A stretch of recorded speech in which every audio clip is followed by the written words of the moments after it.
روزہ اکثر لوگ بلا وجہ بلا بہانہ کر کے چھوڑ دیتے ہیں، تو اس کا گناہ بھی تو ہوگا؟ ظاہر ہے جو شخص بھی عاقل ہے، بالغ ہے، مسلمان ہے، چاہے وہ مرد ہے یا عورت ہے، دنیا کے کسی خطے میں رہتا ہے، جب رمضان کا چاند نظر آ گیا تو روزہ رکھنا فرض ہو گیا۔ اب اس میں چند ایک مستثنیات خود قرآن مجید میں سورہ بقرہ میں جو آیات میں نے ابھی پڑھی انہی میں ہی اللہ تعالیٰ نے دو کو مستثنیٰ کر دیا، یعنی فرمایا کہ جو تم میں سے مسافر ہو یا مریض ہو اس کے لیے دو صورتیں ہیں۔ ایک تو یہ ہے کہ وہ جب پہنچے اپنی منزل پر یا بیمار ہے تو تندرست ہو گیا، رمضان کے بعد وہ گنتی پوری کر لے، یعنی جتنے روزے اس کے چھوٹے ہیں ان کی قضا دے لے۔ اور دوسری صورت یہ ہے وہی جو میں نے پہلے بھی کہا کہ اللہ تعالیٰ نے فرمایا کہ فمن تطوع خیرا فہو خیر اللہ، تو تطوع یہ ہے کہ اگر وہ کوشش کر سکتا ہے، اگر وہ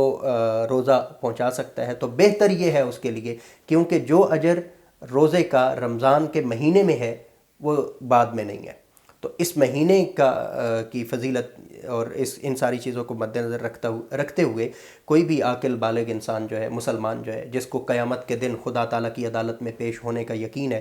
اس کو ایسی کوشش نہیں کرنی چاہیے کہ معمولی سا بہانہ بنا کر وہ اس کو چھوڑ دے اور قیامت کے دن پھر پچھتائے کہ کاش وہ موقع مجھے دوبارہ مل جائے اور میں ان بہانوں سے ماورا ہو کر اس کو رکھوں۔ تو بہتر یہ ہے کہ وہ روزہ رکھنا چاہیے۔ باقی اگر کسی کو واقعی سنجیدہ بیماری ہے یا کوئی ایسے مشکل سفر پر ہے کہ وہ روزہ مکمل نہیں کر سکتا، کچھ لوگ جان بوجھ کر چھوڑتے ہیں، اس کا گناہ تو ظاہر ہے ایک فرض چھوڑنا ہے، اور فرض بھی ایسا ہے جس کا قیامت کے دن خدا تعالیٰ کی عدالت میں سوال ہونا ہے، اور آپ کو خدا تعالیٰ کے سامنے جواب دینا ہے کہ میں کیوں نہیں کر سکا، اور آپ جانتے ہیں کہ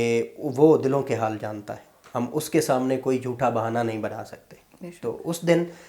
کا جس بندے کو یقین ہے کہ میں نے خدا کی عدالت میں پیش ہونا ہے، اس کو اس طرح کے بہانے نہیں بنانے چاہیے، اور اگر ہم وہاں جواب نہ دے سکے، جواب دہی تو ہونی ہے، تو جواب نہ دے سکے تو سوائے ایک عذاب کے کوئی اور آپشن نہیں ہوگا۔ تو دنیا میں تھوڑی سی تکلیف برداشت کر لینا اس عذاب سے بہت بہتر ہے اور خدا تعالیٰ کی رضا کا بھی باعث ہے۔ میں نے اس حوالے سے سنا تھا کہ جو شخص جان بوجھ کے فرض روزہ چھوڑے وہ قیامت تک بھی روزے رکھتا رہے گا، بالکل اس کے برابر اس کا اجر نہیں ہے۔ یہ بات درست ہے، وہ ساری زندگی بھی روزہ رکھتا رہے تو جو اس کا اجر ہے وہ ثواب نہیں ہے۔